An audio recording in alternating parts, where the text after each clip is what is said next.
अच्छा, इलेक्शन आने वाले हैं 8 फरवरी को, किसका वोट है? वोट उसका जिसके नाम पे लेने पे पर्चा होता है, इमरान खान जिंदाबाद।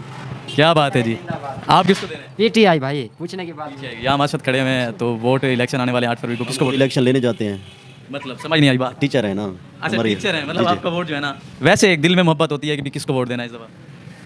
कोई कुछ नहीं कह सकते। जब इलेक्शन होने जा रहे हैं, किसको वोट देंगे? इमरान खान को। उसकी कोई खास वजह? बस प्यार है हमारा इमरान खान के लिए।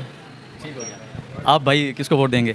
इंशाल्लाह वोट इसी को देंगे जिसका नाम लेने से पर्चा हो जाता है। ठीक हो गया जी। हमारे साथ यहाँ एक भाई भी हैं, आप किसको वोट देंगे इस दफा? हम इमरान खान को ही देंगे। इलेक्शन होने जा रहे हैं, किसको वोट देंगे? असा पाक फौज दे नाल है, खले नहीं खावणे, हकीकत पूछ नहीं देना, हकीकत ही हो है। जो हकीकत बयान करते हैं ना, उनको ढक दिया जाता है। अस्सलाम वालेकुम लाला, कैसे हैं? खैरियत से हैं? ठीक ठाक।